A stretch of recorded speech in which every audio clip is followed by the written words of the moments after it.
Les pas toujours remplis de grâce et la recherche de la perfection intacte. Mais en 3 ans, quelque chose d'invisible a changé dans la danse du palais de Kiev. Dans les coulisses du théâtre des Champs-Élysées à Paris, avant la première de La Reine des Neiges, Tetiana Lozova, l'un des rôles principaux, ne voit plus la même danseuse dans son miroir. Je monte sur scène pour montrer ma résistance. Les Russes veulent détruire notre peuple. Nous montrons aux spectateurs étrangers que la culture ukrainienne est toujours vivante. À Paris comme à Kiev, danser pour résister. Et pour oublier la guerre, le temps d'une représentation. Dans la capitale ukrainienne, chaque fin de semaine, Tetiana Lozova et la troupe offrent une parenthèse enchantée au public. Dans une salle comble, loin du fracas des bombes. Pour la danseuse étoile qui partage la scène avec son mari, un acte de courage mais surtout un devoir. On se dit que chaque spectacle peut être le dernier. Que chaque représentation peut être interrompue par une attaque russe. Alors pouvoir continuer de danser pour le public, c'est très précieux. La guerre flotte dans les couloirs de l'opéra. Sur ses portraits, un danseur étoile mort sur le champ de bataille. Le conflit pèse sur les épaules du directeur technique. Eugène Tchernikov a perdu son frère au combat il y a quelques mois. En cas d'alerte aérienne, c'est lui qui a l'obligation d'interrompre le spectacle. Ici, on est dans l'abri. C'est là qu'on amène le public quand il y a une alerte pendant les représentations. C'est votre grande angoisse ? Oui, bien sûr. Enfiler ses chaussons entre les alertes et les attaques russes. Malgré les risques, il y a un an, Clément Guillaume, ce Français originaire de Poitiers, n'a pas hésité à intégrer l'opéra de Kiev pour rejoindre sa fiancée. Mes parents étaient plus inquiets, ma mère était plus inquiète que moi. Je peux pas me battre, au front, ou quoi que ce soit. Mais la seule arme que j'ai avec moi, c'est ma danse, c'est mon travail. Et je suis heureux de pouvoir proposer ça au public ukrainien. Je suis heureux de pouvoir danser ici, dans le Théâtre national d'Ukraine. Donc voilà, c'est ma façon de montrer mon support au pays. À Paris, Clément Guillaume se fait guide pour Irina Borisova. Cette autre danseuse étoile interprète le rôle titre de la Reine des Neiges. Ma sœur a peur. Elle s'est réfugiée en Pologne. Même dans la bulle de la capitale française, la ballerine peine à retrouver un peu de légèreté. Ce matin encore, on a reçu des mauvaises nouvelles d'Ukraine. Il y a eu des bombardements à Kiev et des victimes. Il est impossible de déconnecter complètement. Sous l'œil avisé du maître de ballet, les danseurs s'échauffent pour la représentation de ce soir. 1, 2, 3, 1, 2, 3. Un petit air de Champs-Élysées pour se mettre dans l'ambiance. Et toujours, jusque sur leur tenue, le patriotisme chevillé au corps. Masha, approche-toi davantage du rideau. À Paris, La Reine des Neiges qu'ils interprètent est une création ukrainienne. La partition originale a été modifiée il y a 2 ans, après une décision du gouvernement. Initialement, il y avait 80% de musique de Tchaïkovski dans ce spectacle.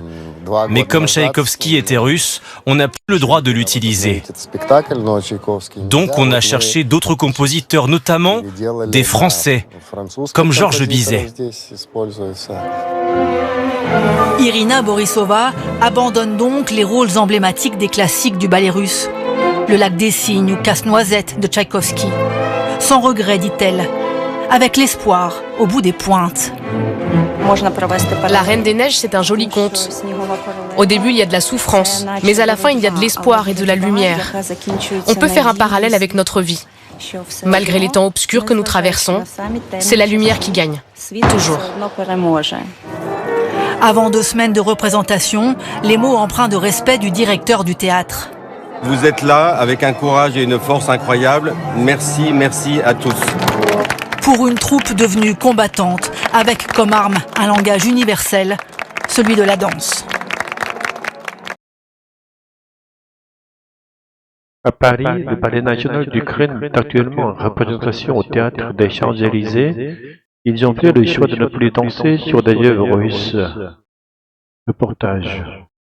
La féerie est toujours au rendez-vous, elle n'est pas toujours remplie de grâce et la recherche de la perfection est intacte.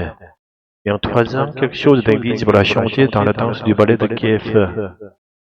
Dans les coulisses du théâtre des Champs-Élysées à Paris, dans des rôles principaux, ne voit plus la même danseuse dans son miroir. À Paris comme à Kiev, il faut danser pour résister, pour oublier la guerre, le temps d'une représentation.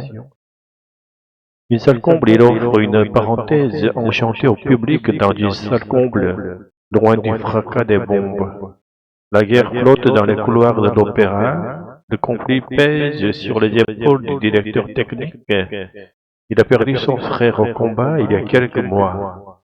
En cas d'alerte, c'est lui qui est chargé d'interrompre le spectacle. Les danseurs s'échauffent pour la représentation à Paris. Sur leur tenue, le patriotisme est chevillé au corps. L'article relate les représentations actuelles du Ballet national d'Ukraine au théâtre des Champs-Élysées à Paris. En signe de résistance à la guerre en Ukraine, la troupe a choisi de ne plus interpréter d'œuvres russes. Sur scène, les danseurs offrent un moment de grâce et de perfection au public dans une salle comble, malgré le poids de la guerre qui les accompagne en coulisses. Le directeur technique, marqué par la perte de son frère au combat, reste vigilant en cas d'alerte tandis que les danseurs continuent à porter leur patriotisme dans leurs gestes. Ce reportage met en lumière le rôle de l'art comme outil de résilience et de résistance en période de conflit. La décision de ne plus interpréter d'œuvres russes reflète un engagement symbolique fort, montrant comment la culture peut devenir une réponse pacifique face à la violence.